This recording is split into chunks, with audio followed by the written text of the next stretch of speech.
Olá, meus irmãos! A paz e a graça, hein? Quanto tempo! E dessa vez vamos inaugurar aí inaugurar o período, né, de conteúdo de 2020, 2021, para abordar a respeito de uma carta magnífica, o qual é um grande privilégio poder falar a respeito da carta aos Romanos, né? Uma carta de grande importância e considerada a carta mais importante do Novo Testamento, uma vez que é uma carta que interpreta, né, de uma forma teológica o evangelho, o ensino, a vida, a morte, a ressurreição do Cristo. Então, ela tem uma grande importância para a caminhada cristã. Então, eu me sinto extremamente privilegiado de estar aqui para poder falar a respeito desta carta, tá? Sem falar também que estou extremamente feliz em retornar à nossa atividade. A atividade de hoje tem como tema Romanos, a carta magna que trata da fé como um remédio contra o pecado e a condenação, ao mesmo tempo em que confere justificação e salvação. Veja que isso tudo, daqui a pouco vamos perceber que toda essa temática de o justo viverá pela fé, a idealização do pecado, a explicação do pecado, os efeitos da condenação, a justificação e a salvação como oriunda, ou na verdade, partindo justamente do Filho de Deus, que é o Cristo Jesus, o próprio Deus também, como bem apontado em João, tá? Então, antes de iniciar para o conteúdo, vou fazer uma oração aqui para que Deus possa, de fato, abençoar esta atividade, tá bem? Maravilhoso Deus, Pai querido, ao Senhor, obrigado, Pai, por essa maravilhosa oportunidade de poder estar explicando a respeito de uma carta que muito explica ou desvenda os mistérios, ou abre os olhos de todos aqueles que pretendem acreditar no Cristo Jesus como único Salvador e o Senhor Jeová Deus como único Deus. Senhor, peço que o Senhor abençoe esta atividade, que o Senhor, de fato, sopre o Espírito Santo para que possamos apresentar uma aula, né, que seja fiel àquilo que o Senhor exige que seja repassado. Amém? Amém, meus irmãos? Então vamos lá, vamos falar agora sobre a carta aos Romanos, hein? Olha só que título legal, a carta magna que trata a fé como remédio contra o pecado e a condenação, e ela confere a justificação e salvação. Lembremos que o Novo Testamento ele é dividido em 4 blocos, né? Vamos encontrar os evangelhos, vamos encontrar um único livro histórico, que é o Atos dos Apóstolos. Posteriormente, vai ser seguida de 21 cartas, né? Ou 21 epístolas, sendo 13 delas paulinas e 8 delas cartas gerais, que não foram escritas por Paulo, tá? E justamente o livro, ou a carta que abre justamente este bloco das cartas ou das epístolas é justamente o Romanos, né? Uma carta escrita pelo apóstolo Paulo, né? Ele abre uma sucessão de 13 cartas paulinas. Romanos, 1º e 2º Coríntios, Gálatas, Efésios, Filipenses, Colossenses, 1ª Tessalonicenses, 2ª Tessalonicenses, 1 e 2 Timóteo, Tito e Filemon, né? Então, de fato, é uma carta bastante significativa. Mas lembremos que a carta de Romanos ele é colocada como a primeira carta, mas não foi a primeira carta escrita por Paulo. Parte dos eruditos vai apontar que a primeira carta escrita teria sido dos Gálatas, em razão de ter sido a primeira viagem missionária dele. E outra parte dos eruditos vão apontar que a primeira epístola escrita pelo apóstolo Paulo teria sido a de Tessalonicenses, o qual, de fato, também compactua com essa ideia eu sigo a segunda corrente, que a primeira carta a ser escrita é Tessalonicenses. Mas, Cleito, por que a Tessalonicenses não foi a primeira carta, então, logo após Atos dos Apóstolos? Porque muitas vezes a Bíblia ela vai seguir uma visão teológica bastante diferenciada, né? Ela vai justamente buscar a carta que melhor explica acerca do Evangelho do Cristo Jesus. E essa carta que melhor explica, de fato, é o livro de Romanos. É um tratado teológico de alta intelectualidade. O Paulo foi um cara fantástico para escrever a respeito desse livro. Então, é a maior epístola, né, das 21 cartas, né, composta por 16 capítulos. Ela é chamada de carta magna, ou carta mãe, ou por ser a carta mais importante, porque, de fato, é aquela que traz o mais importante legado teológico do apóstolo Paulo. É o momento que ele escreveu com o intuito, de fato, de levar o ensino, né? Então, a carta não está para repreender a igreja, não está para repreender cristão, não está para repreender erro teológico, não. Essa carta ela foi escrita com o intuito de apresentar o ensino, o ensinamento, tá? É o maior tratado teológico já escrito até hoje. Lembremos que no Novo Testamento existem 2 tratados teológicos. O que são tratados teológicos? São aqueles escritos que, de fato, traz um ensino, traz uma doutrina, traz um entendimento do seu autor. Existem 2 tratados bastante interessantes no Novo Testamento. O primeiro tratado é a carta aos Romanos, que, de fato, é uma carta fantástica. Não existe o escrito que venha a se igualar ao que foi escrito pelo apóstolo Paulo. O segundo tratado que vamos encontrar no Novo Testamento vai se tratar o que eu apelido como carta-bomba, que é a carta aos Hebreus. É uma carta muito, muito pesada. É um ensinamento extremamente bombástico, né? Ele quebra ali uma liturgia que era seguida há mais de 2000 anos, e simplesmente o cara quebra, trazendo Cristo, tirando toda aquela liturgia, aquele formalismo. Então, para mim, é uma carta muito interessante também, que vamos ter a oportunidade, no momento oportuno aí, para a gente abordar a respeito, tá? Esta carta, a carta aos Romanos, ela é tão poderosa e tão forte, e tão dotada de tantos significados e tantos ensinos, que ela foi responsável pela conversão de 3 grandes homens, né? Vamos encontrar aí Agostinho de Hipona, na Igreja Católica, chamado de Santo Agostinho, onde, de fato, na verdade, ele era um homem, né, que gostava de adotar o maniqueísmo, né, que é justamente aquela seita sincrética, aquela seita dualista, né, que entende apenas que existe Deus e o diabo, o bem e o mal, né, que a raça, a carne, né, a natureza humana, ela é mal, mas o espírito é bom. Então tem essa ideia maniqueísta, essa ideia de dualidade.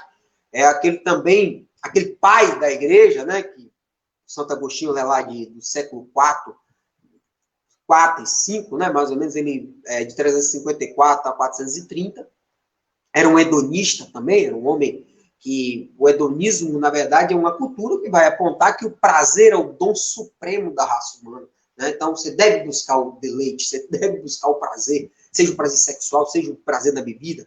Então, são 2 seitas que, de fato, quase corrompeu o cristianismo lá nos séculos iniciais, lá a partir da criação da igreja. Então, justamente, é um homem que bebia dessas fontes, que, de fato, sua mãe, chamada Mônica, orava por mais de 30 anos, visando a conversão dele. E esse homem, o Agostinho de Hipona, uma certa vez ele passava por um local e ouviu uma cantiga com voz de criança e que falava tole lege, tome lê.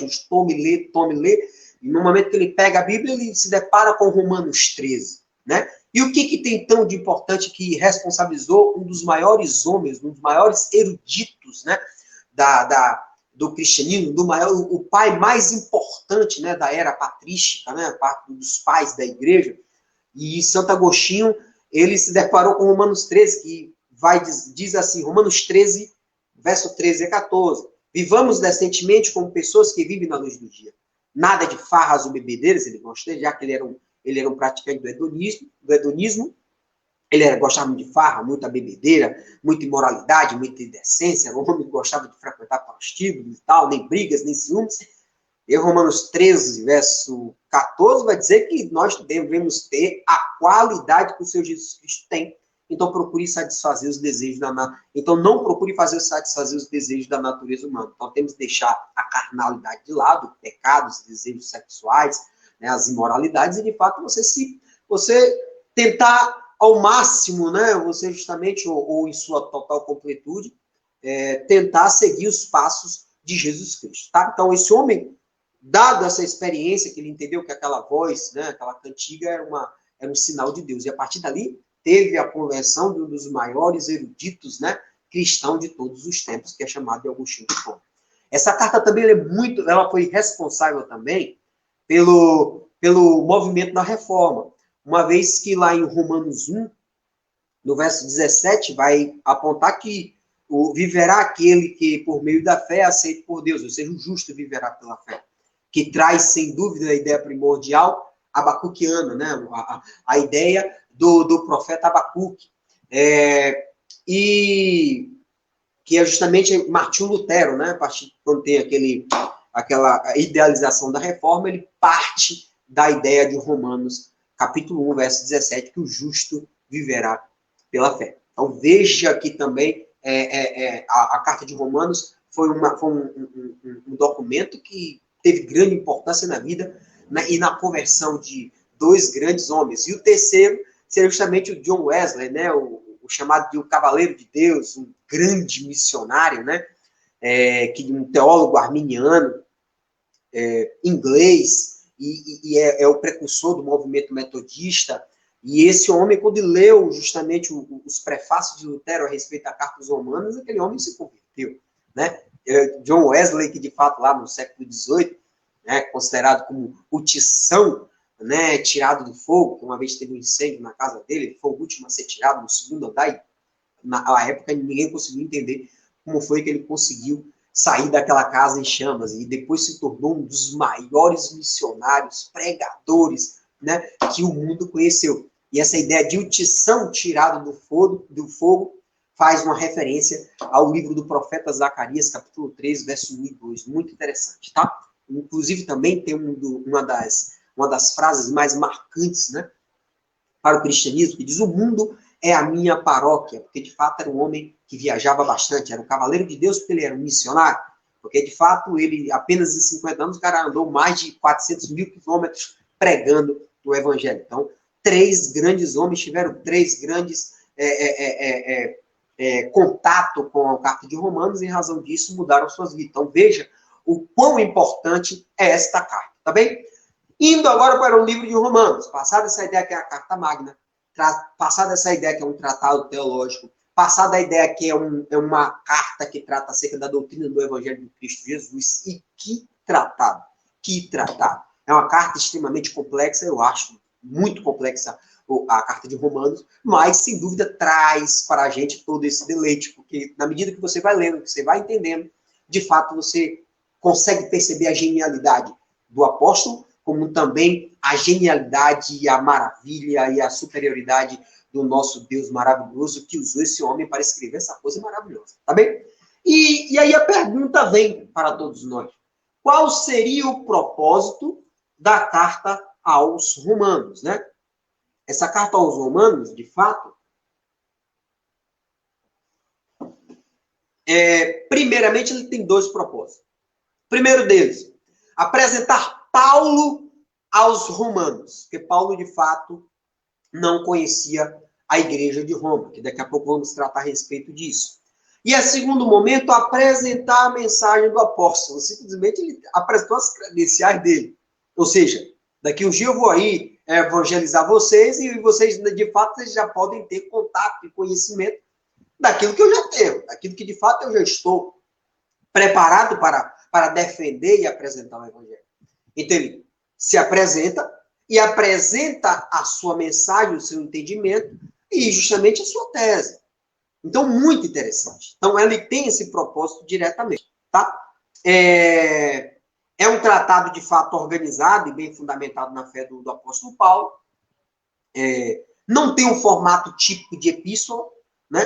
Porque, de fato, é uma carta de ensino, salvo, na verdade, o início, a doxologia, e o final da carta. No capítulo 16, ele vai fazer aquelas saudações. Na verdade, inclusive, a carta que tem maior saudação, porque, de fato, lá tem inúmeras células, né, eclesiásticas lá em Roma. Não tinha apenas uma igreja. Eram inúmeras pessoas que se reuniam em casas, né? Tanto é que fica bastante demonstrado a partir da saudação. Não saúda a igreja de fulano e tal. Saúde fulano e tal, a casa de fulano, de Aristóbulos, ele vai falando de inúmeras pessoas, tá?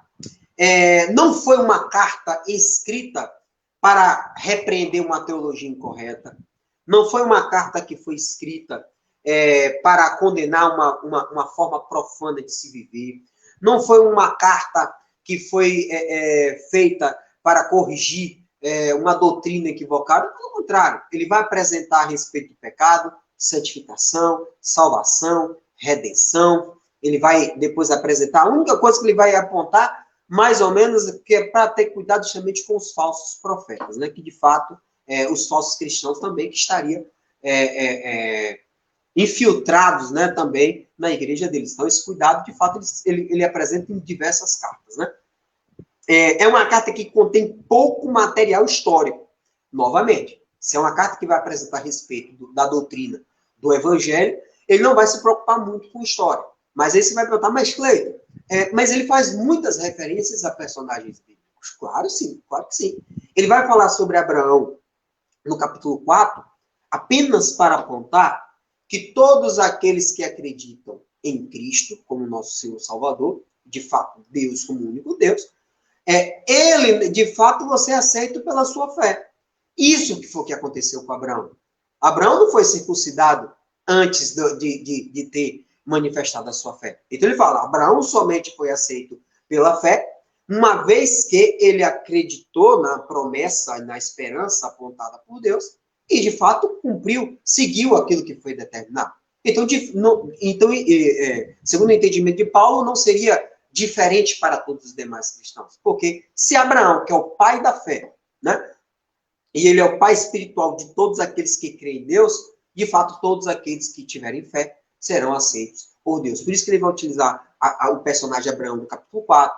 Ele vai apontar Davi, lá no capítulo 4, versos 6 e 8, uma passagem muito linda, né, que ele fala, feliz aquele cujas maldades de Deus, feliz aquele cujas maldades Deus perdoa e cujos pecados ele apaga. Ele faz um apontamento de um salmo escrito por Davi. Ele também vai utilizar um outro personagem bíblico, apesar que ele não adentra na história de Israel, mas ele vai utilizar esses personagens justamente como ícones, justamente como exemplo do ensinamento que ele está apresentando. Ele também vai apresentar a respeito de Adão, lá no capítulo 5, verso 12 a 21. Um ensino fantástico. Justamente ele vai dizer onde nasceu o pecado. Né? A partir de um único homem, o pecado veio ao mundo e trouxe maldição para toda a humanidade. Mas também veio um outro Adão, né? Que seria Cristo Jesus, onde a partir de um único homem trouxe também salvação para todo mundo. Então veja a ideia de queda e a ideia de redenção. Muito interessante. Então, ele vai utilizando esses personagens para facilitar, de fato, o ensino. Outro personagem que ele vai utilizar é Sara, lá no verso 9,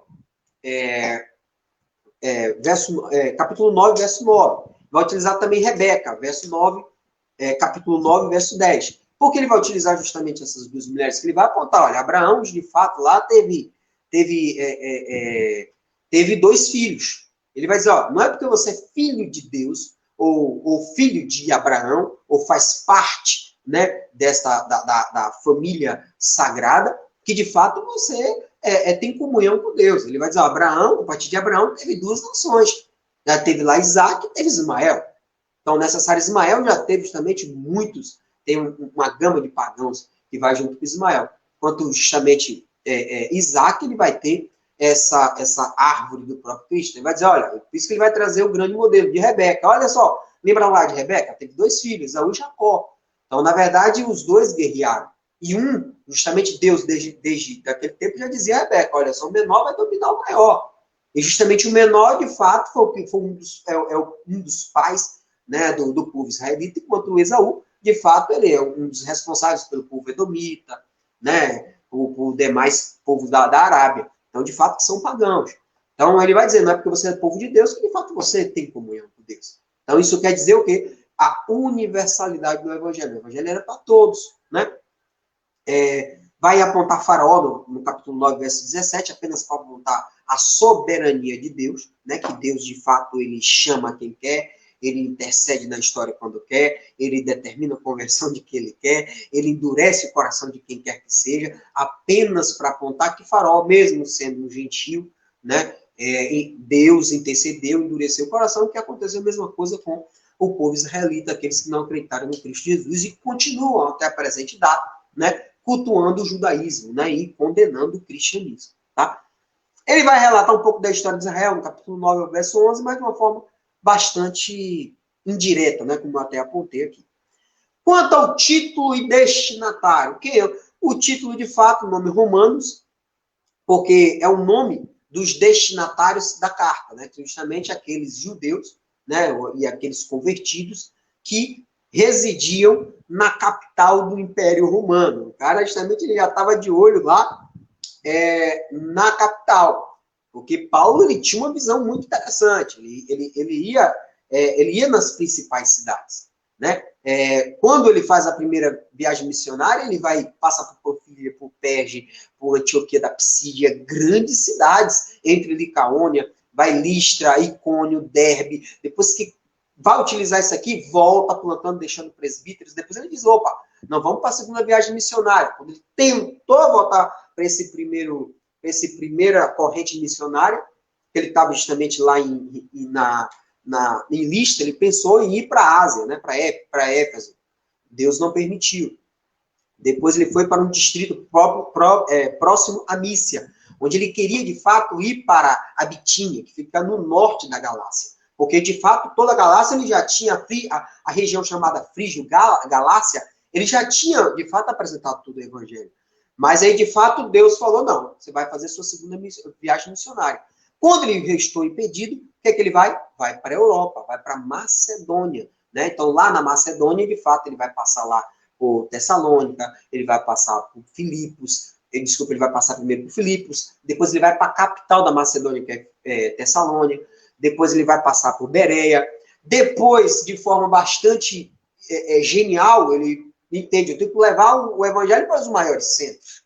Depois, posteriormente, ele vai para Acaia, né, que diga-se Grécia, como vocês lerem na Bíblia, Acaia refere-se à Grécia, onde, de fato, ele vai passar por Atenas, vai justamente ter aquela confusão com os estoicos e os epicureus, posteriormente ele vai para Corinto, porque Corinto era a capital da Acaia, capital da Grécia. Então, isso tinha uma grande importância. Então, a partir dali, no finalzinho da segunda viagem missionária, na terceira, ele passa lá pela Ásia, né? Ásia Menor, a capital da Ásia Menor era Efésio. Então, ele passa lá, cria uma nova igreja. Mas ele tem uma grande ideia. A ideia dele é, vou expandir o evangelho, eu vou explodir a Roma justamente com a grande verdade, né? E foi uma ideia genial.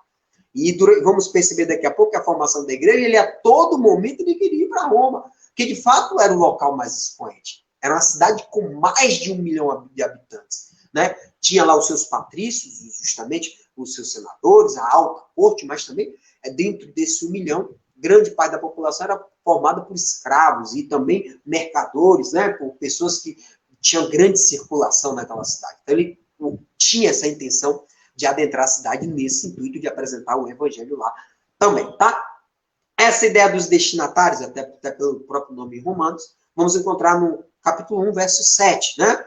Por isso eu escrevo a todos vocês que estão em Roma, porque todos vocês a quem Deus ama e que tem chamado para serem o seu próprio povo. Então veja que o destinatário e o título dos Romanos, porque de fato, o título Romanos, porque de fato a carta tinha como destinatário os judeus e os convertidos, né, ao cristianismo lá em Roma, tá? Quanto à formação da igreja, Cleiton, Paulo foi o fundador da igreja de Romanos? Não, de forma alguma, tá? Paulo vai criar aí, vai fundar Corinto, Tessalônia, Filipos, Bereia, deixa eu ver outro, a cidade de Colossos, todas aquelas igrejas mencionadas lá no Apocalipse, né? A Capadócia, Esmirna, tudo ali, de fato, Paulo, ele de fato adentrou nesse caminho, nesses países ou nessas cidades. Mas a formação da igreja de Roma, segundo a igreja católica, quem fundou a igreja de Roma teria sido o apóstolo Pedro, né? Seria o fundador da igreja. Mas não existe em qualquer documento que venha trazer essa evidência, que evidencie que tenha sido o apóstolo Pedro, né? A maioria dos eruditos vão apontar que a formação da igreja de Roma se deu quando lemos lá em Atos dos Apóstolos, capítulo 2, verso 10, no Pentecoste, né?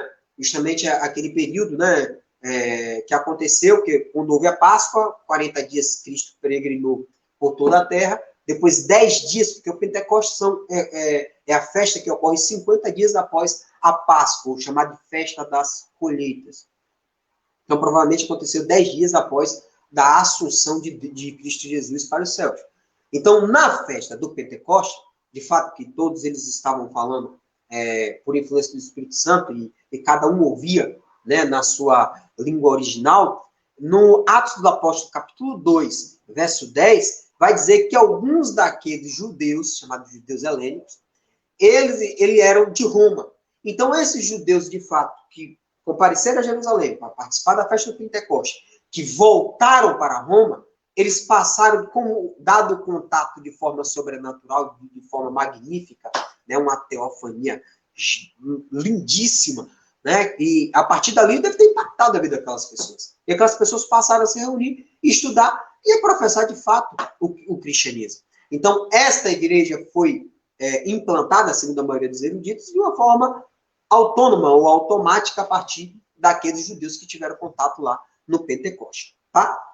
Era uma igreja formada, em sua grande parte, por judeus e alguns gentios. Cleito, como é que você percebe isso? Pela saudação presente lá no capítulo 16 da carta ao Romano, que tem grande parte ali, ele vai apontar os judeus, tá? Então, a carta aos Romanos, gente, é a única carta escrita por Paulo que ele não fundou a igreja. As demais cartas, ele, de fato, foi o responsável pela criação dessas igrejas. E aí, temos, de fato, essa ideia de que, de fato, não foi criada por ele, porque ele deixa muito claro na carta. A segundo momento, a ideia de que Pedro não tenha sido o fundador da igreja de Roma, uma vez que não tem lógica você escrever, se eu vou escrever uma carta para uma determinada igreja, eu vou endereçar, de fato, para a igreja, mas atenciosamente ao pastor, que seria, de fato, um grande desrespeito você encaminhar uma carta para uma igreja romana e ainda você não citar o pastor que fundou a igreja. Então, na carta dos Romanos, nada menciona a respeito de Pedro, o que eu acredito que Paulo não cometeria esse desatino, né? Ele, de fato, teria esse cuidado de fazer a menção. Então, como ele sequer faz a menção? Sem falar que na própria carta faz menção que a igreja não foi fundada por qualquer apóstolo. Quer ver? Primeiro, vamos fazer essa ideia que Paulo sempre teve essa ideia, a vontade de visitar a igreja de Roma. Romanos capítulo 1, verso 10. Ele vai dizer assim, Romanos capítulo 1, verso 10.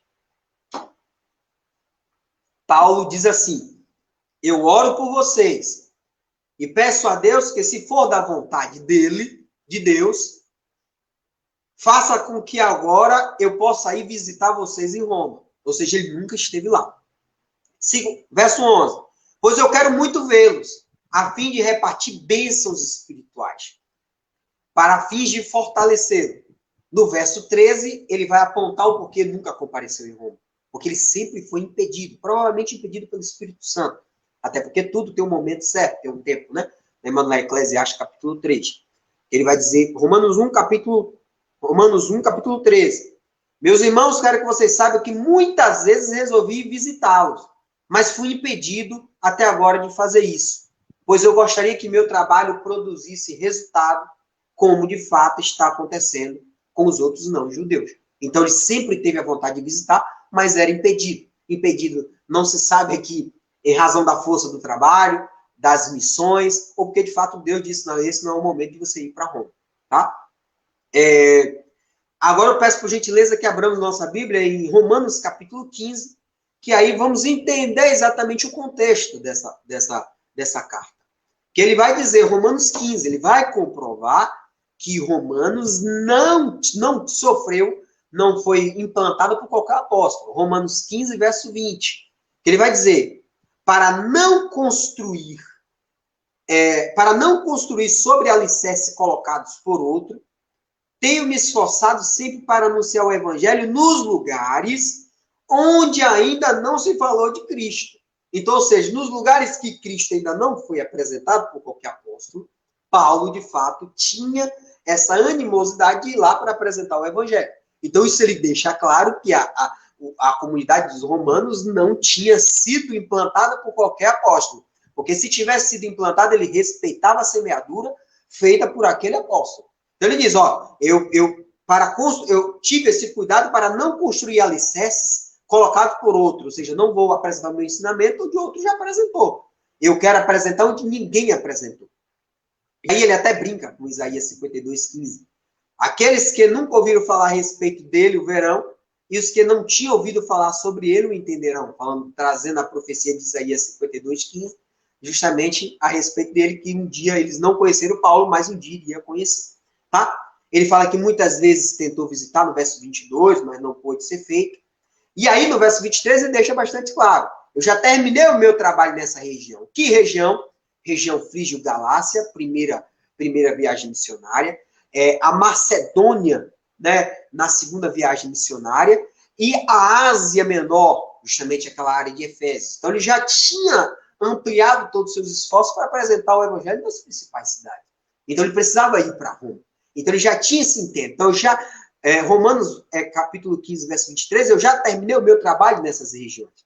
E ele fala, como há muitos anos eu tenho pensado em visitar vocês, verso 24, gostaria de fazer isso agora, quando fizer a minha viagem para a Espanha. E aí ele vai explicar o que foi que aconteceu no verso 28, verso 25. Mas agora, naquele momento histórico, no momento que ele escreveu, eu vou a Jerusalém, a serviço do povo judeu que vive ali. Verso 28. Depois que eu terminar o trabalho de entregar toda a oferta, que foi recolhida para eles, viajarei para a Espanha e no caminho visitarei vocês. Então, o que ele quis dizer? Tenho que plantar onde ninguém plantou. Eu já terminei todo o meu trabalho missionário aqui. Preciso ampliar o meu campo de trabalho. Minha missão deve ser mais extensa. Nesse momento, não irei até vocês, porque, de fato, naquele tempo, no tempo de Imperador Cláudio, Jerusalém teve uma fome mundial. Em razão disso, Paulo se comprometeu juntamente com as igrejas da Macedônia e da Acaia, pegar inúmeras ofertas para levar para os judeus pobres da Judéia. Onde isso está presente, Cleito? Vamos encontrar em 1 Coríntios capítulo 16, verso 3, e em 2 Coríntios capítulo 8. Ambas apontam, de fato, que Paulo estava recolhendo ofertas para levar para Jerusalém, porque o pessoal estava passando muita fome. Tanto essa confirmação também, acerca da fome, que quando lembro lá em Atos 16, falando sobre a cidade de Corinto, né, quando Priscila e Áquila chegam na cidade, eles, de fato, foram expulsos de Roma.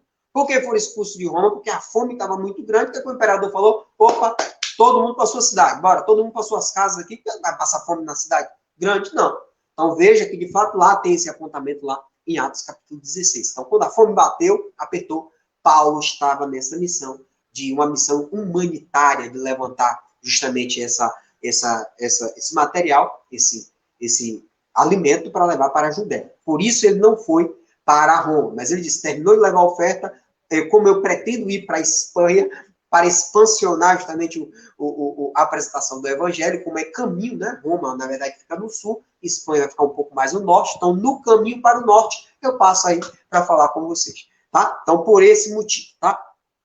Lembrando que Roma tinha mais de 1 milhão de habitantes, era uma cidade muito interessante, né?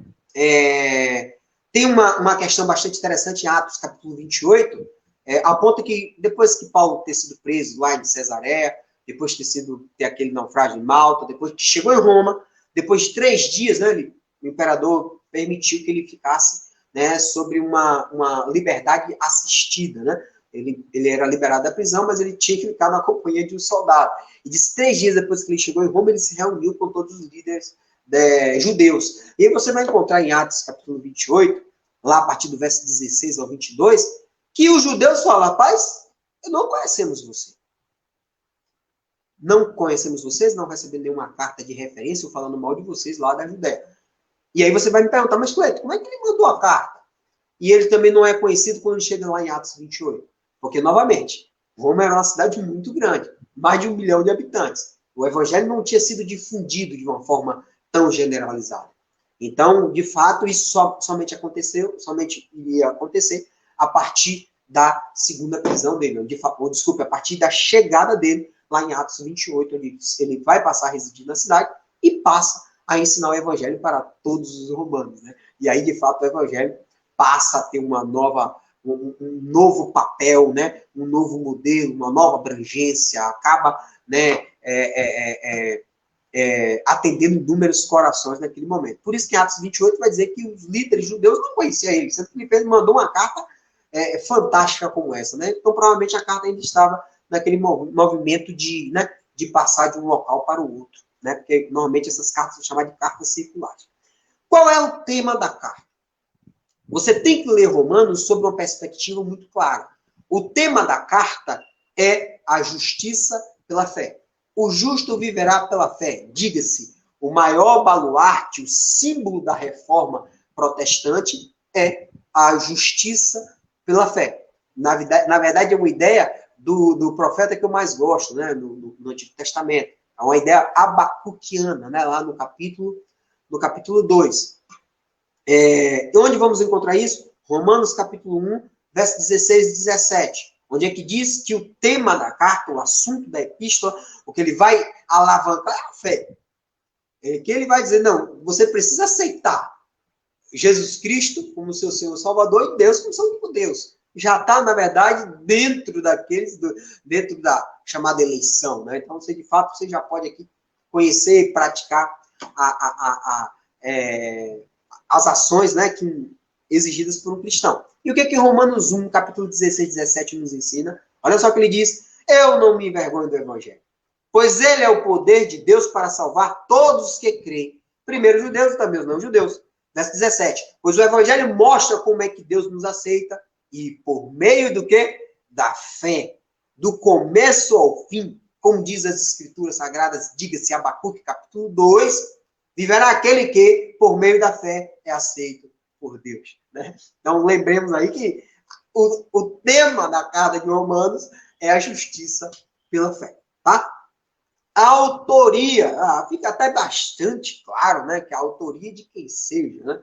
É um livro, de fato, autografado, é um livro que menciona quem seja o seu autor. Basta ler Romanos, capítulo 1, verso 1, onde, de fato, lá no prefácio, na saudação, ele já aponta. Eu, Paulo, antes de qualquer situação, servo de Cristo Jesus, porque essa ideia de servidão, essa ideia de escravo, essa ideia de serviçal, essa ideia de submissão, tinha uma grande importância para ele colocar.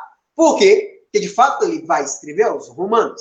A cidade romana, de fato, ele tinha a movimentação cultural, política e econômica de Roma, girava em torno de quê? Dos escravos. Girava em torno do quê? Dos tributos, da exigência de tributos. Então ele diz, olha, eu, Paulo, servo ou escravo de Cristo, escrevo esta carta. E Deus me chamou, me separou para ser o seu apóstolo, a fim de que eu anuncie a boa notícia do Evangelho de Deus. Coisa maravilhosa, né? Que verso gigantesco. E quem é Paulo, que todos nós já aqui conhecemos, é um cidadão da tribo de Benjamim, um cidadão romano, é de lá da cidade de Tarso, da cidade da Sicília, que é uma atual Turquia, ou seja, ele era um turco, né? Essa cidade da Sicília ficava na cidade da Ásia Menor, viveu grande parte de sua vida em Jerusalém, de fato ele teve contato com Cristo, mas naquele tempo ele ainda era um mero discípulo de Gamaliel, né? Foi aluno do renomado mestre Gamaliel, que era da escola de Léo, né? Ele era um fariseu, filho de fariseu, né? Ele, quando estava a caminho de Damasco, de fato foi cego por Cristo, todos nós já sabemos.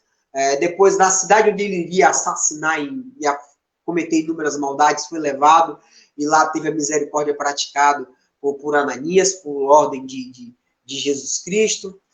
Posteriormente teve a sua grande conversão, pregou em Damasco, teve que ser colocado no cesto, foi para Jerusalém, teve que ser expulso de Jerusalém, porque de fato muitas pessoas queriam matá-lo. Posteriormente ele vai para a Arábia, Arabanabateia, que a gente chama, né, que fica no sudeste do Mar Morto, onde é o deserto, onde de fato no deserto de Paulo é quando de fato ele tem uma ressignificação de todo o ensino que ele tinha da lei de Moisés, das escrituras, fazendo a leitura das escrituras sagradas à luz ou na lente ou no óculos de Cristo Jesus. E a partir dali se torna um dos maiores expoentes e um defensor do Evangelho de Cristo Jesus. Posteriormente, é chamado, quando estava na Antioquia da Síria, faz as 3 viagens missionárias, que eu não vou adentrar aqui, senão eu vou impedir a questão do ensinamento a respeito da carta aos Romanos.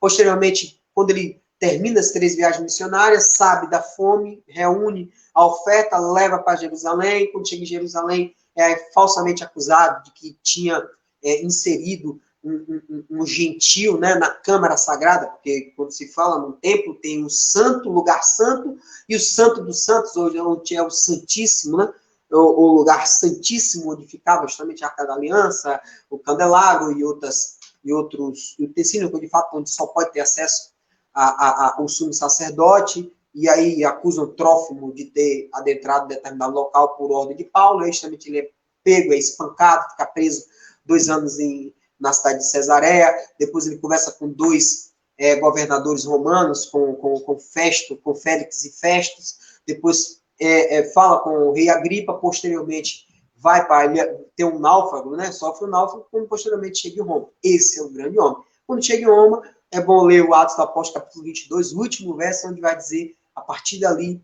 com muita tranquilidade, Paulo apresentou todo o evangelho de uma forma tranquila, sem nenhum tipo de turbulência, né? O cristianismo, houve o expansionismo no momento correto, no tempo de Deus, numa forma de Deus, e de uma forma bastante magnífica, tá bem? Então, esse é o autor da carta.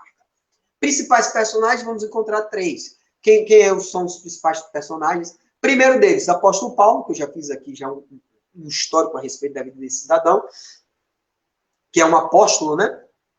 E é autor do livro de Romanos, inclusive ele diz que é apóstolo, escolhido por Jesus Cristo, né? Romanos capítulo 1, verso 1. Outro personagem muito importante nessa carta se chama Febe.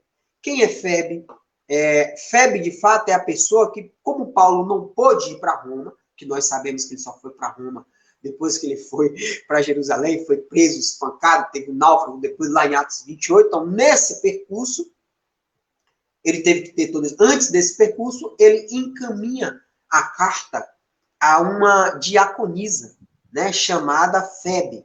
Ela, segundo o Romanos capítulo 16, verso 1 e 2, é uma diaconisa da cidade de Cencreia. Cencreia, que é um subúrbio da cidade de Corinto, ou seja, uma cidade portuária, mas é um interiorzinho, né? E Paulo confia a carta, de fato, que ele produziu a ela. Ó, vai lá e entregue lá em Roma. Então, de fato, ele pede ao Romano, por favor, bem recepcione bem a Febe aí, a diaconisa, uma mulher de respeito, porque ela é a portadora da carta. Pense que grande honra, né?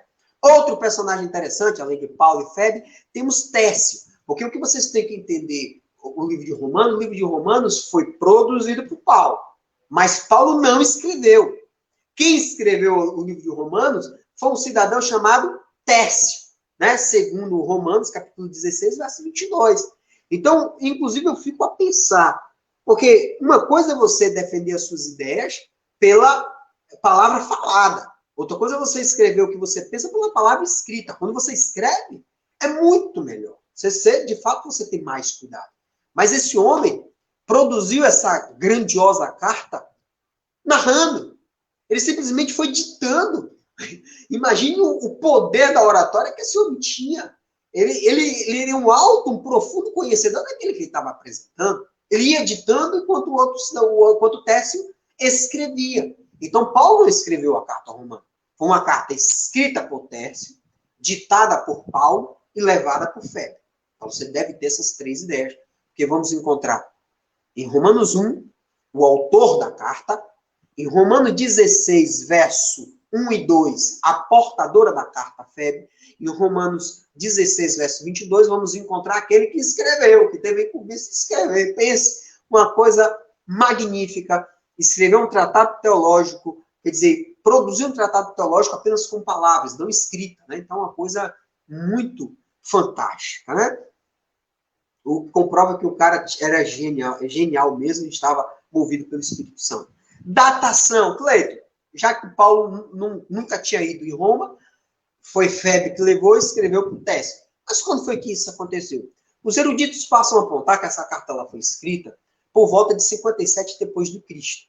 Quando aconteceu isso? Aconteceu quando ele fez a primeira viagem missionária, quando ele fez a segunda viagem missionária, que ele conquista Filipos, Tessalônica, Bereia, ele vai conquistar, ela vai implantar em Atenas, ele em Corinto, chega em Éfeso, dá uma saída para dar uma volta de novo. E na terceira viagem missionária, né, que ele, de fato, que ele vai replantando, revisando exatamente tudo aquilo que foi apontado, é que nessa terceira viagem missionária, onde ele passa a recolher todas as ofertas para levar para Jerusalém, conforme, de fato, isso foi muito bem apontado lá em Romanos capítulo 15, verso 28, nesse momento, na terceira viagem missionária, de colheita da oferta, quando ele estava em Corinto, ele passa a escrever esta carta.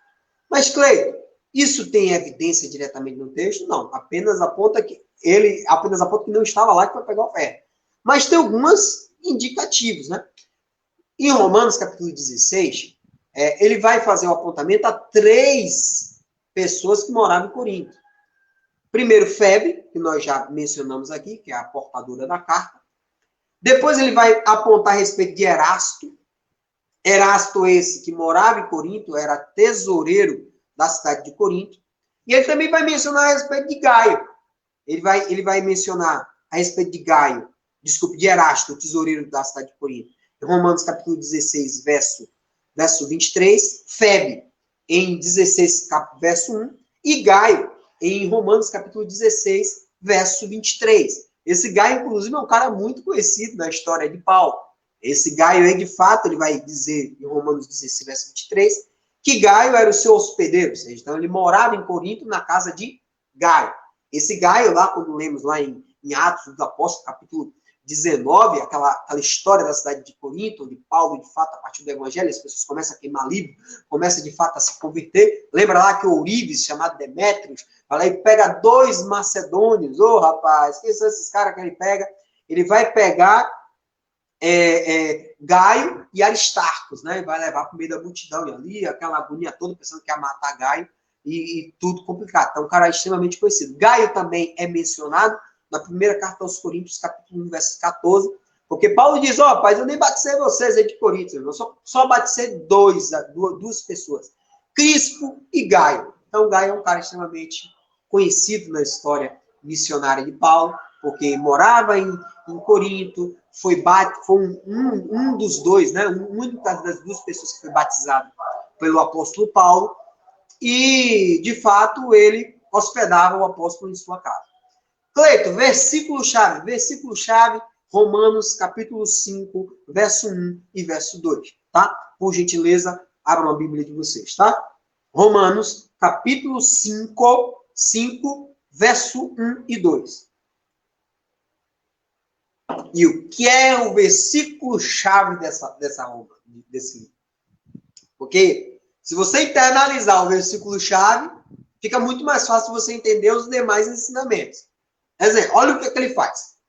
Porque já que nós falamos que o tema central da carta é a justificação pela fé e paz com Deus. Não é isso? Então ele diz, Romanos capítulo 5, verso 1. Agora que fomos aceitos por Deus pela nossa fé, nele temos paz. Com ele, por meio do nosso Senhor Jesus Cristo. E Romanos capítulo 5, verso 2, já vai dizer o verso-chave. Porque foi Cristo que nos deu essa paz. Por meio do quê? Da nossa fé. E é por meio dessa fé que gira o quê? Esta vida na graça de Deus. E agora continuamos firmes nesta graça e nos alegramos na esperança de participar da glória de Deus. Amém, amém, amém. Versículo-chave, justificação pela fé. Queria só lembrar para todos vocês que a justificação pela fé é um tema recorrente, inclusive, no Novo Testamento. Porque Abacuque, lá capítulo 2, ele bem revoltado e tal, que Deus dá aquela mensagem para ele: Abacuque, não se irrite não, o justo viverá pela fé. A graça te basta. Basta você ter a sua fé. Não importa outras coisas. Você tem que ter, de fato, essa entrega. Entender o caráter e o papel de Jesus Cristo e a importância de Deus. Mas a ideia da justiça pela fé, o justo viverá pela fé, ela é repetida em 3 passagens do Novo Testamento. Em Romanos, capítulo 1, capítulo 5, vai lá mencionar a respeito do justo viverá pela fé. Paulo volta a escrever a respeito do justo pela fé na carta aos Gálatas, lá no capítulo 13, verso 11, apenas para dizer, opa, entre a lei mosaica e a fé, siga a fé. Porque a lei mosaica, de fato, ela é desconsiderada, uma vez que existe uma reestruturação, uma nova visão da fé, uma nova ideia do plano salvífico de Deus. Porque ele mandou o filho dele, justamente você acreditando na vida, na morte, na ressurreição do Cristo Jesus, você de fato terá a fé e a esperança de ser salvo, desde que você tenha fé e você siga os preceitos do Cristo Jesus. Amém? Outra passagem que o justo pela fé é mencionada no Novo Testamento foi feita justamente na carta aos Hebreus, no capítulo 10, verso 38. Apenas para apontar que é uma carta apontada para aqueles que estavam sofrendo, para aqueles que estavam em plena turbulência, estavam correndo do cristianismo. A Paulo não vão morrer não por causa do Cristo Jesus. E diz, opa, a perseverança na vivência pela fé é fulcral para que você, de fato, alcance o reino de Deus. Então, veja o quão importante é esse tema da justificação pela fé, mencionada em 3 grandes cartas no Novo Testamento, sendo 2 delas tratados teológicos, Romanos e outro tratado teológico, que é Hebreus, que eu chamo de carta-bomba, e em Gálatas, tá bem? Principais doutrinas, lembremos, o livro de Romanos ele é tão complexo que ele serve de base para 2 grandes doutrinas teológicas. A hamartiologia e a soteriologia. O que é hamartiologia? Hamartiologia, que vem do grego de hamartia, que quer dizer erro, pecado. É o estudo da consequência da criação, de como acontece o pecado. A hamartiologia ela se preocupa em estudar a respeito do pecado. Então, a hamartiologia adota também como livro principal a carta aos Romanos e também Gênesis. Essa carta também serve de fundamento para a soteriologia, o que é soteriologia, que vem chamar de sotérios, quer dizer salvação. Logia vem de logos, estudo, palavra. Então, o estudo da salvação. Então, a soteriologia, estudo da salvação, e hamartiologia, estudo a respeito do pecado, tem como base o livro de Romanos. Veja o quanto essa carta é grandiosa, importante e profunda, tá? E quais são, Cleiton, essas doutrinas que chamam tanta atenção? Pecaminosidade da humanidade. Primeiro vamos encontrar lá a história a respeito de Adão, lá no capítulo 3. Uma coisa fantástica. Dizendo que o pecado ele vai separar o homem, né, o ser humano de Deus. Né, e somente Jesus Cristo é aquele que, de fato, pode resgatar aquele homem que está afastado, que está marginalizado, está à margem da salvação. Imagine. Então, ele vai falar sobre a pecaminosidade da humanidade. Muito lindo. Segunda doutrina tão bem apontada que eu já falei aqui inúmeras vezes, a justificação pela fé. A fé, a justificação por meio da fé, mediante a graça do Cristo Jesus, que é aquela graça concedida por Jesus, a graça imotivada, que é aquela libertação completa do juízo da escravidão do pecado. Lembramos que essa justificação vem a ideia de justiça, né? Vem a ideia do grego do dikaiô, né, que nos dá a ideia de absolver, de declarar justo, porque quando você é justificado, você é absolvido, você é declarado justo em um tribunal, onde o juiz é Deus e onde você é o réu. Então, essa ideia do grego dikaiô, essa ideia de absolvição, tá? Outra doutrina apontada no livro de Romanos, vamos encontrar a respeito da santificação. Como é que essa santificação aconteceu, Cleito? Por meio da purificação da humanidade, quando Deus enviou o seu único filho, né, unigênito, como fim, como um propósito de expiação para esse mundo pecaminoso, trazendo com isso glória, né, e nos dando, de fato, uma possibilidade de salvação. Vamos encontrar isso muito claramente em Romanos capítulo 6 e em Romanos capítulo 15. Outra doutrina muito importante no livro de Romanos vai tratar sobre a reconciliação, né? Essa ideia de reconciliação nos dá a ideia o sacrifício em si do Cristo Jesus na cruz, né? Onde, de fato, ali ele possibilita essa renovação do relacionamento da humanidade que havia caído, com a ideia de redenção, com a ideia de relacionamento, uma reconciliação com Deus, né? Uma vez que reconciliação, ele vem do grego, lá do katalagê, né? Que na essência vai significar mudar, trocar, e nos relacionamentos humanos, essa ideia de mudança de comportamento, essa ideia da inimizade para a amizade. Então, o abraçar, a fé é você, de fato, mudar a sua andança, mudar os seus passos, mudar os seus comportamentos, mudar as suas ações e, de fato, visar a sua salvação por meio da fé. Essa é a ideia da reconciliação, né, do katalagê, né, essa expressão grega. Tá? Com isso, vamos falar agora sobre o esboço. Muito bala. Vamos conhecer como é que o livro de Romanos é dividido. É um livro bem interessante a sua divisão. Podemos dividir o livro em 8 partes. Imaginei. Porque você tem que seccionar. Você tem que separar os ensinos. Porque assim facilita você abstrair o conhecimento apresentado em determinado capítulo e você poder transpor, você passar para o próximo entendimento. Então, por isso é tão importante você entender o esboço para ler um livro tão complexo. Um livro muito pancado.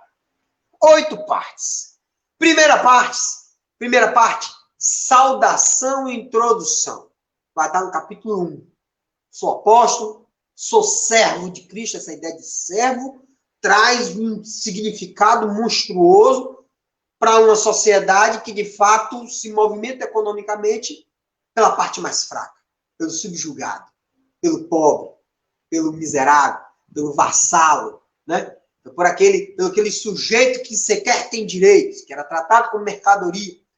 E um cara que vem para introduzir uma teologia se apresenta como um mero escravo. Sou escravo de Cristo. Coisa magnífica, né? Então, essa saudação, sempre quis te ver, aquele negócio todo. Inicia com saudação e introdução. Capítulo 1, do verso 1 ao verso 15. Segunda parte do livro de Romanos, vai tratar sobre o tema. Vamos encontrar no capítulo 1, do verso 16 ao 17. Qual é o tema? Todos vocês já sabem. Justificação pela fé, mediante a graça. Não tem, é uma utilização do fundamento primordial do profeta Abacuque no seu capítulo 2. Abacuque já lá apontou lá. Deus disse, escreve aí no outdoor, aí, na placa. Quem passar correndo vai ler. O justo viverá por fé. Coisa fantástica, né? Então você está passando dificuldade, você está passando aflição, você está passando aflito. Não importa. Minha graça te basta. Viva pela fé e você será salvo. Tá bem? Essa é a ideia primordial. Então, saudação, introdução e o tema. Terceira parte do livro de Romanos. Aí agora vamos encontrar 4 blocos. Condenação, justificação, santificação e restauração. Olha a coisa, né? Condenação, justificação, santificação e restauração. Daqui a pouco vamos tratar a respeito dele. Então, o terceiro bloco vai falar sobre a condenação, que é a necessidade da justiça de Deus. Porque o pecado veio com Adão. Adão manchou toda a humanidade. A humanidade estava totalmente depravada, jogada em toda imoralidade, e Deus precisava apresentar a sua justiça. Então, essa condenação vamos encontrar no capítulo 1, do verso 18 ao capítulo 3, verso 20. Quarto bloco, depois da condenação, que ele vai falar sobre o pecado. Lembra lá, hamartiologia, hamartios, erro, pecado, estudo do pecado, por isso que aqui ele vai se desbandear, porque Paulo aqui faz uma avaliação fantástica. Quarto bloco, justificação, que é justamente a provisão de Deus. Aqui ele vai apontar como vai acontecer essa justificação. Como o pecador pode ser levado ao tribunal de Deus na condição de absolvido. Vamos encontrar isso no capítulo 3, verso 21, onde ele vai falar sobre Adão, ao capítulo 5, verso 21. Muito bom, capítulo 3, 21, até o capítulo 5, 21, falando sobre a justificação. 5, item. O item 5, a santificação, vai tratar sobre a demonstração da justiça de Deus. Como a justiça de Deus se daria a acontecer? Como é que aconteceria essa demonstração da justiça de Deus? Através do Cristo Jesus, né? Se colocando como expiação para todos os pecados, entregando seu corpo, aceitando a morte de cruz e, de fato, tendo essa ideia redentora de toda a humanidade. Vamos encontrar do capítulo 6 ao capítulo 8. Rapaz, esse bloco é fantástico, o melhor, né?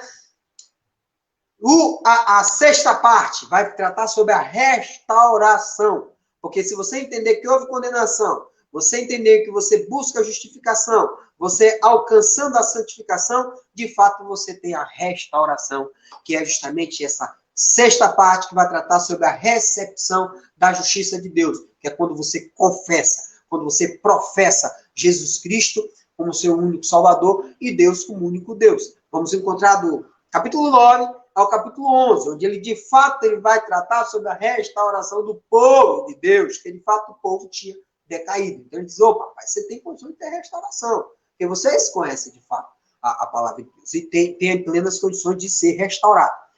O sétimo ponto vai falar sobre a aplicação do comportamento da justiça de Deus. Como a manifestação do dom cristão deve acontecer e quais são os valores e princípios que devem ser carregados. Muito interessante esse capítulo 7, né? Vai estar, desse item 7, vai estar no capítulo 12 ao capítulo 15. O último item vai tratar sobre a conclusão, saudação e bênçãos que vamos encontrar lá no finalzinho do capítulo 15, verso 14, que ele vai falar sobre a questão da entrega da oferta. Entregou a oferta em Jerusalém, ele pretendia ir para a Espanha. A Espanha, como fica de fato no norte, ali próximo ali do norte da Europa, ele de fato ele ia passar por Roma. Ia passar por Roma, ia de fato reforçar em bênçãos e em teologia a igreja de Roma, e posteriormente iria para a Espanha. Inclusive ele pede, vou pedir ajuda de vocês para que eu possa ir tranquilamente lá na igreja da Espanha. Eu quero dizer, implantar a igreja na Espanha. E daí temos os 8 itens do livro de Romanos. Saudação, tema, condenação, justificação, santificação, restauração, aplicação e conclusão. Tá? Vamos falar agora rapidamente a respeito de cada capítulo. Tá? Não vou adentrar de uma forma tão perfunctória, de forma tão aprofundada, porque senão não vai dar tempo. Não teria 3 horas de aula. Se pudesse, eu ficaria aqui tranquilamente. Mas, né, a gente deve seguir aí o cronograma. Beleza? O item 1, que vai tratar sobre a saudação e introdução, muito simples. Sou servo de Cristo, fui escolhido apóstolo por Cristo Jesus, venho aqui para apresentar o evangelho para vocês, porque eu sou o apóstolo dos gentios, eu sou o apóstolo dos não-judeus, e estou felicitado para apresentar a palavra. E esta é a ideia que Paulo vem apresentar no primeiro item. Tá? No item 2, o tema da carta, não vou adentrar, porque a justificação mediante a fé por meio da graça de Cristo Jesus. Que nós já batemos aqui inúmeras vezes o tema. Tá? Vai estar presente no capítulo 1, versos 16 e 17. Na condenação, que é o item 3, vai falar sobre a necessidade da justiça de Deus. Porque o pecado adentrou no mundo por meio do erro de um cidadão chamado Adão. E aí acabou maculando toda a humanidade, tornando o pecado algo comum na sociedade, na humanidade. Então, esta ideia do pecado que vinha passou a escravizar o homem, né? Paulo tem uma grande ideia, abordou de uma forma magnífica, do capítulo 1, do verso 18 ao capítulo 13, verso 20, onde, de fato, no capítulo 1 ainda ele vai falar, olha, a humanidade está caída. Temos aqui homossexualidade, temos aqui injustiça, temos idolatria, no capítulo 1. Então ele vai ter essa preocupação no capítulo 1, falando sobre a queda com a depravação, imoralidade, idolatria, que conhece a Deus, mesmo conhecendo a Deus, desconsidera e não são agradecidos pela vida que tem, pelas bênçãos que tem. Agora, lembrando, no capítulo 1, referente à condenação, Paulo direciona os seus anseios referente aos gentios injustos. É o povo não judeu. Em Romanos capítulo 2, ele traz a ideia de condenação para os judeus injustos. No capítulo 2 é bastante interessante. A ideia do julgamento. A ideia daquele que gosta de julgar o próximo. Aquele que, de fato, você deve julgar menos, você deve praticar o bem e você deve tratar todos com igualdade. E no capítulo 2, ele traz uma ideia muito interessante. Vejam com vocês, em Romanos capítulo 2, verso 21 ao 24, que ele diz: vocês julgam, vocês admoestam, vocês advertem. Judeus, né? Os judeus julgando o povo. Ele diz: não roubem. Mas eles roubam, os judeus estavam roubando. O judeu estava condenando o que estava roubando e depois roubava. Depois, lá no verso 22, ele repreendia que cometiam adultério. E eles cometiam adultério. Eles repreendiam quem cometia idolatria. Mas eles roubavam os utensílios do templo pagão. Os caras eram extremamente perversos. No verso 23, Paulo traz uma ideia que hoje nós percebemos bastante na atualidade.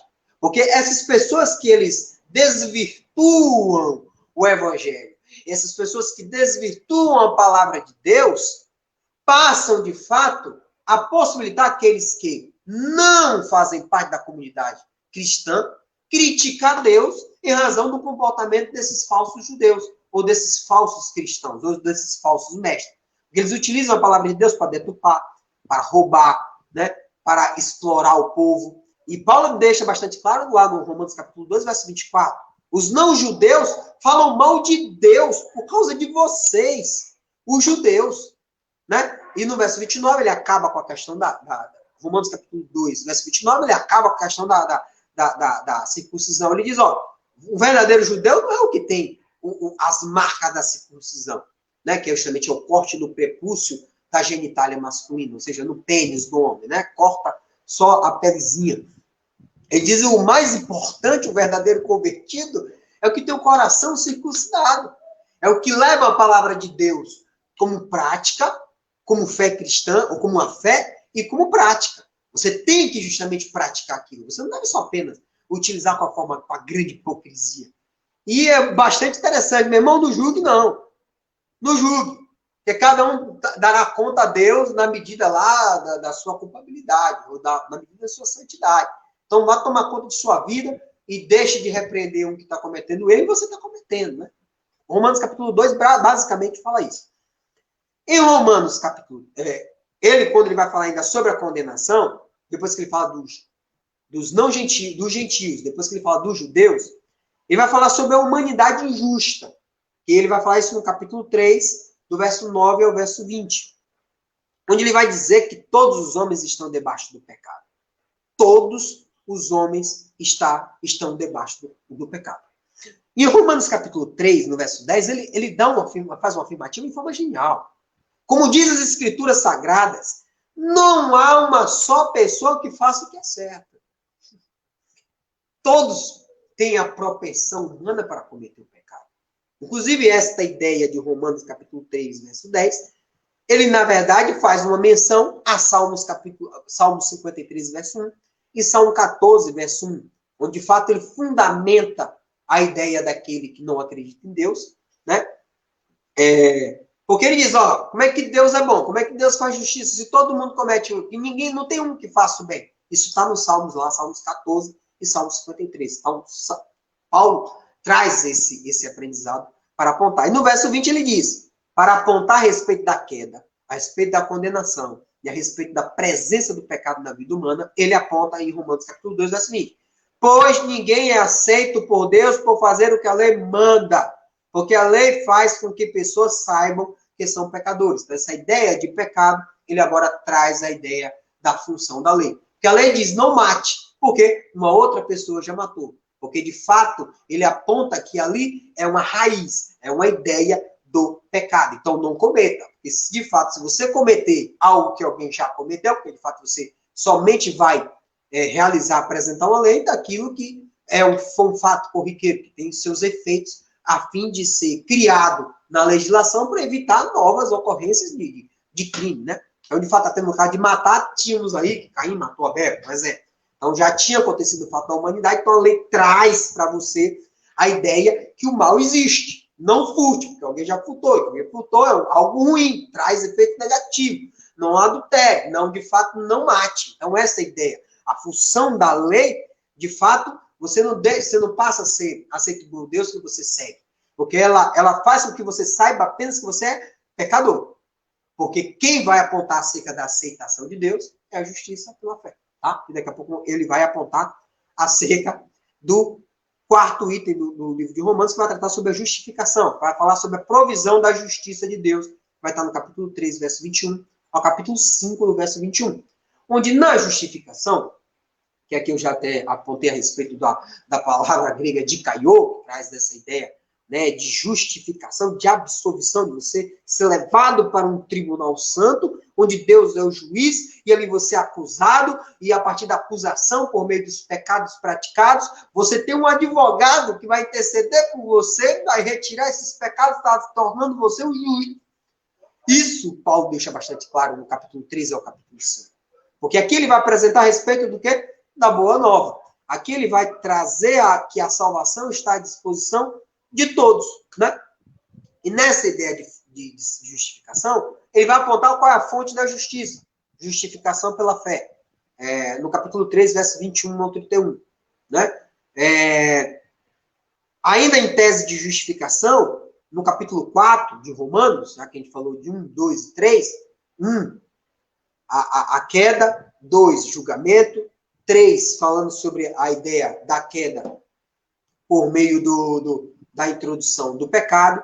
No verso 4, ele vai utilizar Abraão, que é o pai de muitos, o pai de todos aqueles que creem, que é o pai da fé, é o pai da crença, porque, de fato, antes dele ter circuncidado, de fato, ele aceitou, né, a incumbência de Deus, teve fé e esperança naquilo que Deus determinava, tá?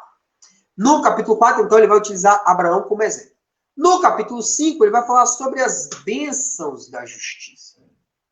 Qual é a bênção através da justiça? Você tem uma vida, de fato, dentro de paz, dentro de esperança, dentro dos preceitos que Deus determina. Ainda no finalzinho do capítulo 5, ele traz um dos momentos bastante icônicos da carta aos Romanos, que ele vai apresentar a respeito de Adão, onde diz um único homem trouxe a maldição, por meio da desobediência de um único homem, trouxe a maldição para a humanidade. Mas também por meio de um único homem, a obediência de um único homem trouxe salvação. Então, Adão praticou a desobediência, trouxe maldição.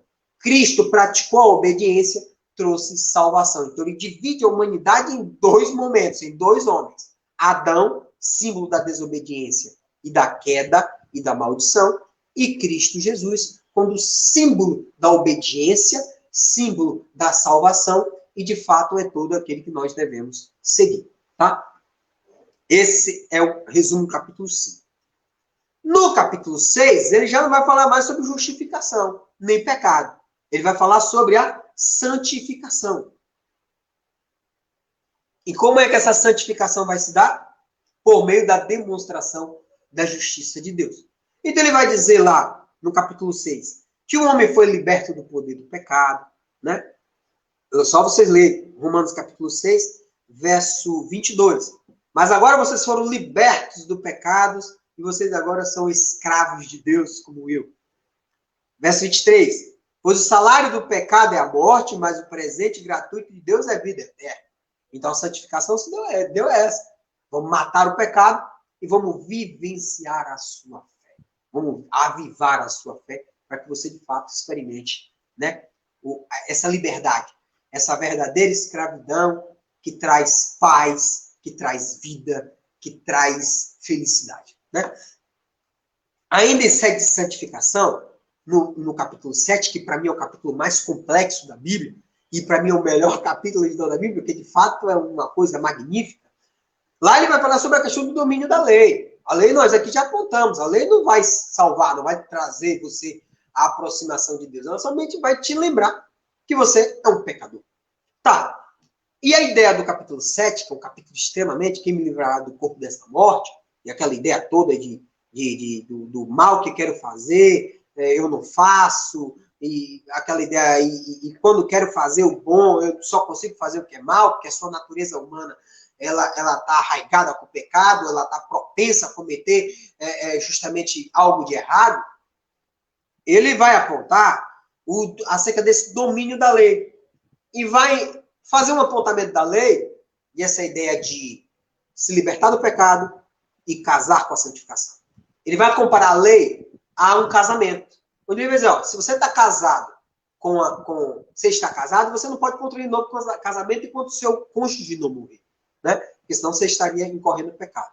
Então ele compara a lei a um noivo, a um marido. Então ele diz, para você se casar com Cristo, ou você casar com a santificação, você precisa matar o seu atual marido. Precisa morrer. O seu marido precisa morrer. E já que você está casado com a lei, havendo a morte da lei, de fato você está apto para você casar com a santificação por meio da fé. Então, apenas o capítulo 7, ele é apenas fazendo essa referência de um casamento. Esse casamento com a lei, essa prisão aos dítames do que a lei determina, né? Do que o que a lei, essa lei que ele aponta é a lei mosaica, né? O que é a lei mosaica são os 5 primeiros livros da Bíblia, né? Que é chamado de Pentateuco, ou chamado de Torá, né? Gênesis, Êxodo, Levítico, Deuteronômio e Números, né? Então, esses 5 números aqui eles chamam de lei. Então, você tem que matar o legalismo para que você, de fato, possa entender o cristianismo, tá? Então, apesar que ele passa a dizer, isso não deixa de prestar, não presta. Ele diz, não, você tem que, de fato, ter reservar ali, você matar a ideia da sua prisão, do seu vínculo, para você estabelecer uma nova relação amorosa com Deus e com Cristo, tá? Ainda em sede de santificação, ele ainda fala lá no capítulo 8, o capítulo 8 é o capítulo do Espírito Santo, onde ele vai dizer que, já que quando você estava no pecado, quando você se converte, o seu corpo não existe mais qualquer condenação. Romanos capítulo 8, verso 1. Não existe mais nenhuma condenação. Porque, de fato, você agora está unido com Cristo. Porque a lei do Espírito de Deus, que é justamente você tornando-se cristão, o Espírito Santo, de fato, passa a lhe conduzir. Então, porque o Espírito Santo te livra da lei do pecado e da morte, que era a lei, de fato, a lei do pecado, a lei vinculada à lei mosaica. Tá bem? E no capítulo 8 também, além de apresentar essa ideia de nova lei, que é a lei do Espírito de Deus, que de fato você acaba sendo revestido como nova criatura, ele fala também que existe o amor ilimitado de Deus, que é no finalzinho do capítulo 8, uma coisa maravilhosa. O item 6 da carta aos Romanos, que trata sobre a restauração, ele vai falar sobre a recepção da justiça de Deus, onde ele vai falar sobre a história de Israel, no capítulo 9, 10 e 11. Bem interessante. Nesses 3 capítulos, ele vai falar, capítulo 9, sobre o passado de Israel, capítulo 10, sobre o presente de Israel, e o capítulo 11, sobre o futuro do Israel, tá? Então, no capítulo 9, ele vai trazer aqui uma série de personagens bíblicos, que inclusive eu já mencionei aqui, que eu não vou repetir. Ele vai falar sobre Abraão e Sara, Rebeca e Isaac, vai falar sobre o faraó, que Deus usa quem quer. Ele vai dizer que ele fica extremamente comovido, porque vejam que no capítulo 9 é como ele inicia, verso 2. Ele vai falar sobre a angústia que ele tem no capítulo 9, porque o povo de Israel não estava aceitando Jesus Cristo, e não só aceitando, como também estava perseguindo. Mataram Cristo, perseguindo os apóstolos, perseguindo os cristãos. E ele fala, no capítulo 9, ele fala da angústia dele. Eu sinto uma grande tristeza e uma dor no meu coração por causa do meu povo, que é minha raça e meu sangue. Porque para o bem desse povo, olha só o que ele faz no Romanos capítulo 9, verso 3. para o bem do meu povo, ou seja, se ele aceitasse Jesus Cristo, eu aceitaria receber a maldição. Eu aceitaria ser separado de Cristo para ver toda a minha ação, toda a minha nação aceitando a verdadeira fé cristã. Mas isso não acontece. Então, a razão disso, ele diz, não é porque você é da família de Deus, é israelita, que de fato você deve aceitar o cristianismo. Né? Então, ele vai lembrar de Abraão e Sara, dos filhos, né? Que teve Isaac, Ismael, que passou a ter era israelita, mas passou a ser idólatra, né? Passou a cultuar. Dele nasceu inúmeras outras nações que foram idólatras. Rebeca, no caso, teve Isaac, teve Jacó e Esaú. Jacó, de fato, se tornou um pai israelita, enquanto Esaú passou foi para a imoralidade, casou com mulheres cananeias, e dali teve os edomitas e inúmeros outros povos que, de fato, não cultuavam Deus, cultuavam outros deuses. Tá bem? E aí, no capítulo 9, ele passa a contar se Deus é injusto. Ele diz, não, terei misericórdia. Deus tem misericórdia de quem quer e tem pena de quem desejar. Fazendo uma referência, Romanos capítulo 9, verso 15, fazendo uma referência a Êxodo, capítulo 33, verso 19. Tá? No capítulo 10, capítulo 9 vai falar sobre o passado de Israel. Diz Abraão, Sara, Rebeca, Faraó. No capítulo 10, bastante interessante, é o capítulo que eu chamo de compêndio de citações bíblicas. Ele passa a defender Cristo a partir de inúmeras passagens bíblicas, desde Isaías, desde Oséias, desde Salmos. Uma coisa fantástica, né? E aí ele passa a apontar que desejaria que todo o coração, que o povo fosse salvo e tal, mas que eles passam a apontar que, de fato, o povo de Deus, os israelitas, eram muito dedicados a Deus. Mas o grande problema deles é que eles estavam baseados, né, no plano salvífico dele, no conhecimento dele, né, nas ações humanas, né, o que estaria um grande erro, que de fato ele tinha que direcionar os anseios deles para Deus. Né? Isso vamos encontrar em Romanos capítulo 10, verso 2. No capítulo 11, lembrando que no capítulo 10, ele vai apontar que a fé vem pelo ouvir, apontando a respeito da grande importância da pregação. Né? Senhor, quem creu na nossa mensagem, Isaías 53, ele faz esse apontamento. No Romanos 11, vai falar sobre o futuro de Israel, que é o pecado que traz bênção, né? E será que Deus rejeitou o seu próprio povo? Claro que não. Ele passa a apontar que o pecado dos judeus trouxe grandes bênçãos no mundo, porque a partir da rejeição dos judeus, o cristianismo pode ser apresentado para todo mundo, né? Já que os judeus não quiseram, Paulo, de fato, apóstolo dos gentios, passou, de fato, a apresentar isso para todo mundo. Isso fica bastante claro através das suas viagens missionárias, né? Outra coisa, ele passa a apontar que, de fato, inicialmente Deus levantou o povo israelita. E ele passa a apontar que eles eram uma árvore santa. Mas a partir dessas árvores santas, que é a raiz, alguns galhos foram se quebrando. Que galhos são esses? São justamente os israelitas que não acreditavam na verdade do Cristo Jesus. Então ele passa a apontar que existem alguns galhos que foram enxertados. Alguns galhos que foram colocados no lugar e amarrados. Que são justamente somos nós.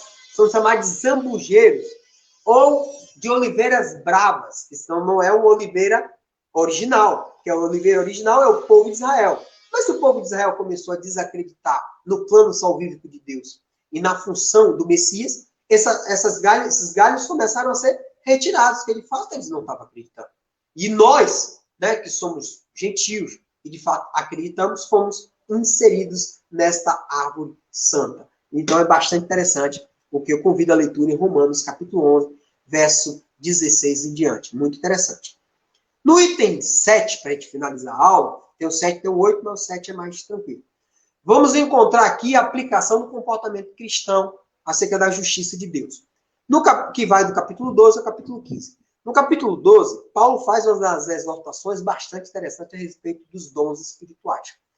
Os dons espirituais têm um espaço muito importante na vida cristã. Tanto é que é repetido em 3 epístolas. Romanos capítulo 12, vamos encontrar Efésios capítulo 4 e 1 Coríntios capítulo 12. Todas exortando a respeito dos dons espirituais. onde de fato Deus distribui os dons espirituais conforme a aptidão e conforme a missão de cada um. Para mim, um exemplo, o estudo e para a pregação.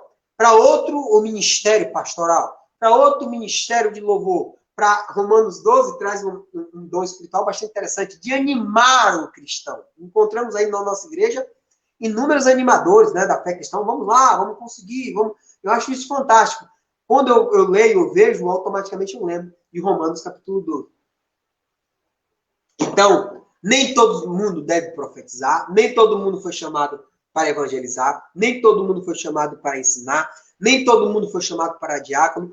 Cada corpo do Cristo tem a sua função. Ele vai identificar a igreja como o corpo do Cristo, né?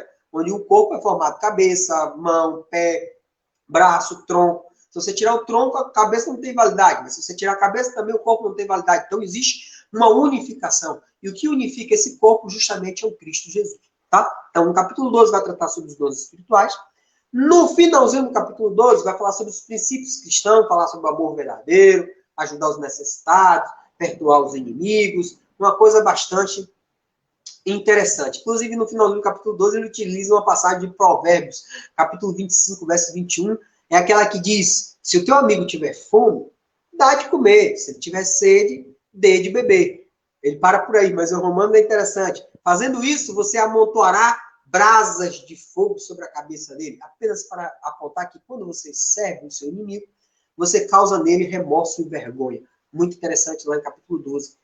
Finalzinho do Romanos capítulo 12. Romanos capítulo 12, verso 20. Tá? No capítulo 13, apenas para apontar acerca da submissão às autoridades. De fato, todas as autoridades são constituídas por Deus, são ministros celestiais, porque Deus coloca ali, então nós devemos respeitar. Óbvio, dando honra a quem merece honra e dando desprezo a quem merece desprezo. Né? Quanto ao capítulo 14, ele vai falar sobre a tolerância para com a fé, com os fracos na fé e o cuidado com o julgamento. Né?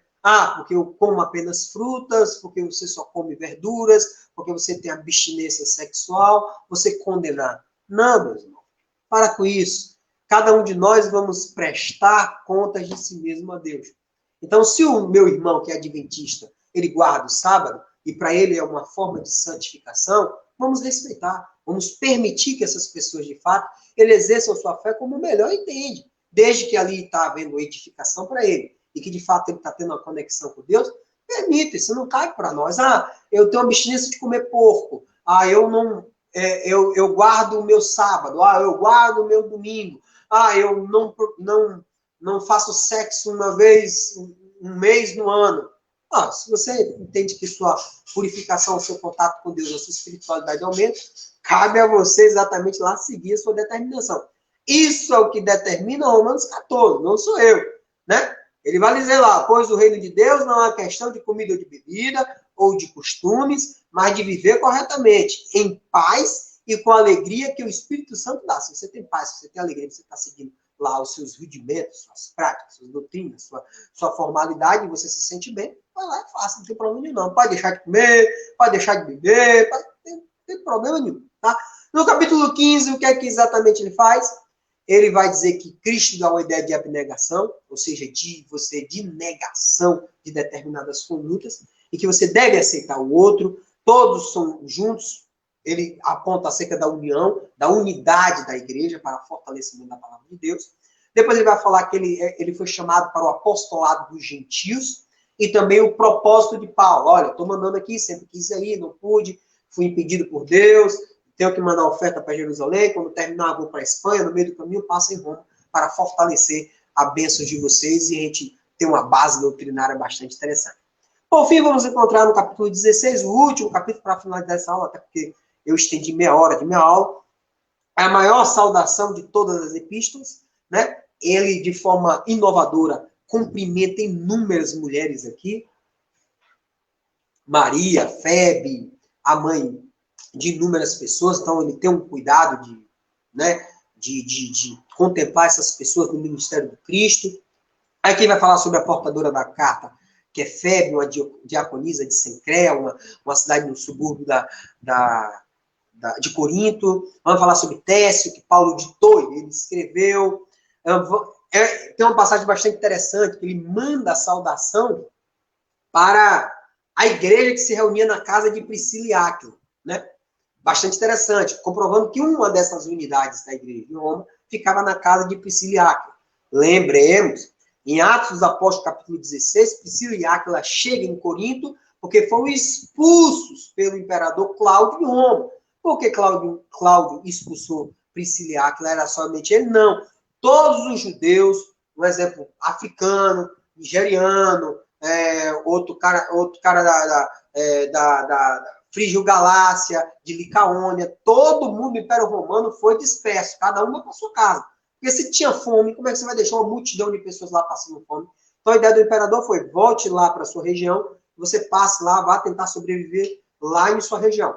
Mas a casa de Priscila e Áquila continuou lá em Roma. Então Paulo, de fato, saúda essas pessoas que estavam lá na casa deles. Onde, Cleiton, onde você vai encontrar? Romanos capítulo 16, verso 3, 4 e 5. Tá, ó, saudações também à igreja que se reúne na casa dele. No verso 3, manda saudações a Priscila e a Áquila. Então, provavelmente, Paulo era municiado de informações a respeito da unidade eclesiástica na casa lá, né, numa casa lá em Romanos, através de Priscila e Áquila, que de fato eram seus cooperadores lá do Evangelho. Priscila e Áquila, aquele que de fato estavam na época, né, quando eles iniciaram como construtores de tendas em Corinto, depois se deslocou na segunda viagem missionária com Paulo, onde Paulo deixou Priscila e Áquila lá em Efésios. Quando chegou em Efésios, é quando Apolo chega, Apolo, um grande conhecedor das Escrituras, conhecia apenas o batismo de João. Priscila e Áquila vai, de fato, doutrinar ele a partir, né, da ideia do Cristo, da importância do Cristo. Depois Apolo diz assim, opa, meu campo aqui em Efésios já acabou, vou para Corinto. E aí, a partir de Corinto, ele passa lá a ter o seu segmento, que inclusive causa um grande problema lá, também apontado lá na primeira carta aos Coríntios, capítulo 1, tá? Que vai ter as dissensões ou grupos dentro de uma única igreja. O grupo de Apolo, o grupo de Pedro e o grupo de Paulo. Imagine, tá? No capítulo 16 também ele pede os cumprimentos, cada um beijo de irmão. No Romanos capítulo 16, verso 17, pede para tomar conta das pessoas que provocam divisões, porque de fato elas vão contra o ensinamento. Isso é muito perigoso, inclusive até nas igrejas de hoje, pessoas com doutrinas totalmente equivocadas, né?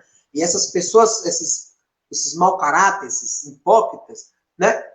Eles não servem a Deus, eles servem a si mesmos. Mas eles entram no círculo cristão com conversa macia, com bajulação, com autopromoção, com conversa de bênçãos e sinais e maravilhas e milagres que só tem na cabeça dele. Tá? No verso 16, capítulo Romanos 16, verso 25 e 27, para finalizar, ele traz uma ideia bastante interessante sobre que Deus apresentou a verdade secreta, né? O que ele chama aqui, essa ideia, esse plano, né, secreto de Deus, tão bem apontado. Convido a todos vocês a repetir lá em Efésios, capítulo 1, ele vai falar sobre a mensagem, né, sobre a verdade secreta, o plano salvífico de Deus, mencionado pelos profetas, né, mais escondido nas Escrituras, que foi revelado em Cristo Jesus. E é assim que ele finaliza, né? Muito interessante que essa verdade foi revelada para a salvação de todas as nações, para que todos creiam e obedeçam. Romanos 16, verso 26.